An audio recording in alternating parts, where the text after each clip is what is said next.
Had one of our listeners reach out and to me this morning, and he's like, you know, I'm having a problem with a person that I hired about 3 weeks ago. And I'm like, yeah, what's that? And he said, well, he called in sick yesterday afternoon for today, meaning Wednesday.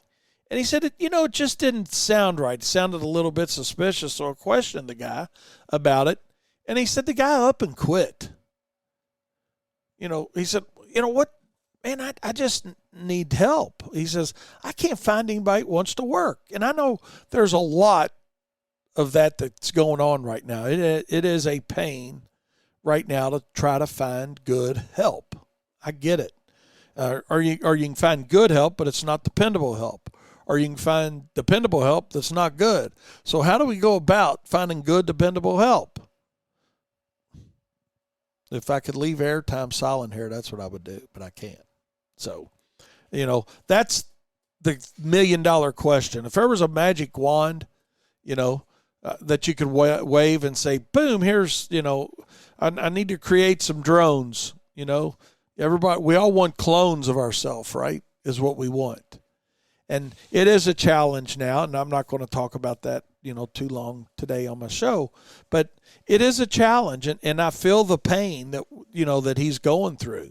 He said he also missed 2 days last week because his truck was broke down. When you look at that, I mean, why didn't he? I'm just thinking out loud, and so was this guy. But, I agree 100%. Why didn't he either take an Uber? Why didn't he ride the bus? Why couldn't somebody take him to work? Why is it when your mode of transportation's broke down, you can't come to work?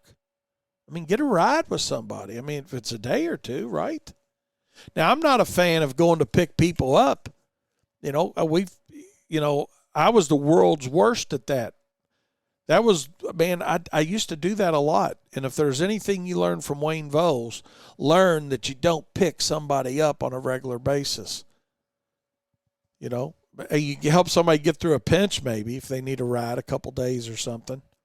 But the thought of you being their chauffeur back and forth, because they're always ready the first morning, but the second and third morning, you guys tell me if it's happened to you that you provide shuttle service for your people. That's what I'm going to call it. But, the second and third day that you're there, oh, well, they're not quite there. And then they come out the door about a minute or two later. And then the next day you're having to call them and, oh, man, I overslept. I'll be out in 5 minutes. And now you're thinking, man, God almighty, come on, man. I'm trying to get my day going. That's why you don't do it. Just don't do it. Learn from me on that. Don't do it. Somebody needs some help for a day or two, help them, absolutely. But don't make it a regular event like, man, I'd love to work for you, man, but I don't have a ride. My wife's got to use the car for her job. Why's it always got to be somebody else has got to use the job, the car for their job?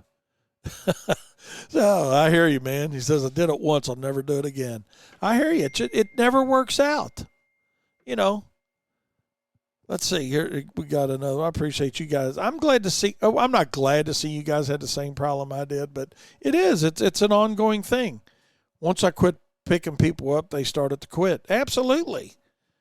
They will. They'll quit. But hey, is that the type of person you really want working for you? Somebody that doesn't have enough responsibility to get to work?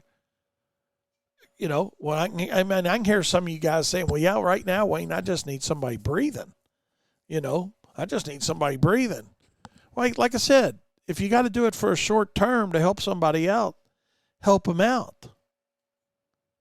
But certainly, man, I think you got to consider if it's really worth becoming company policy to offer pick-up and drop-off service like you're going to daycare every day. Because as your company grows, it might be the best thing since sliced bread right now, right? It's you and your helper. You pick him up, you drop him off. You pick him up, you drop him off. Okay, but what about when you need somebody else? Or, your company grows and now you're going to put another truck out on the road. And then you grow and you're going to put another truck out on the road. Now you got, now all of a sudden you got a shuttle bus riding around. It just don't work. You're better off having better people that can get themselves to work. Here's a good point here. Mike sent in. You're better off have quality part-time people than full-time guys you got to babysit. Absolutely. That's the reality of it. You get more done with more productive people. We were talking about that yesterday on the way home. We really were. We were talking about that yesterday on the way home, about how the right people are not home, but on our way to lunch. Having the right people operating the right equipment, you can get some work done. It doesn't have to be full-time people necessarily, and that might be an option. Have you thought about it? We just need to stop hiring people that are breathing, as I call it. Get this text says we need to stop hiring anybody that can fog a mirror. Same analogy. Just because they're breathing doesn't mean they're worth a nickel. There's nothing related to that. And then a lot of times we think, well, man, I'll train them. Maybe sometimes we do have to train people. Maybe sometimes training a new dog is better than training an old dog with bad habits, right? I mean, I've go through that as well. But I think it depends on where you're at within your business, and how much time. If you're in the middle of wide open season, you probably don't want to hire somebody with zero experience.